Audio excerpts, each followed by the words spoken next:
What is a headless server?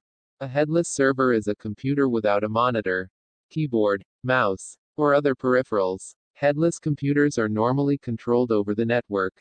For example, picture the computers sitting on racks in data centers while powering websites. Those are headless servers. A headless computer system is just one without a local interface. There's no monitor, head, plugged into it.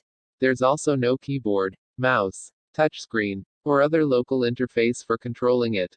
These systems aren't computers you sit down and use like a desktop computer. They don't have a graphical interface set up.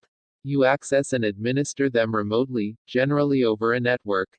For example, you might control a headless server through a web-based control panel or via SSH, which gives you a secure command line shell you can access over a network.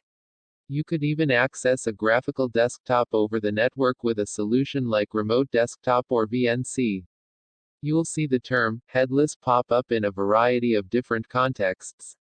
But it always means the same thing. Headless Linux refers to a Linux system without a monitor and keyboard. A headless Minecraft server is a computer without a monitor and keyboard running a Minecraft server. You connect to the server over the network. Not every computer system needs a monitor, keyboard, and mouse. Many computers are servers designed for remote access.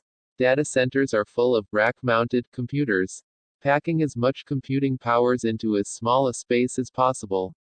They'll save space, electricity, and money by not connecting each server computer to a separate monitor. Headless systems aren't just for data centers. For example, you might choose to host a media server on an old computer you have lying around, letting you stream media from any device in your local network. Once you have, you might decide that you can just remove the media server computer's monitor, keyboard, and mouse. After all, you just access it over the network. You can keep your server PC in a closet somewhere and control it without sitting down in front of it. You now have a headless server. These systems can be controlled and managed remotely without the peripherals getting in the way. If there is a reason you need a monitor and keyboard with a headless server, perhaps for troubleshooting a problem, you can always connect those peripherals when you need them.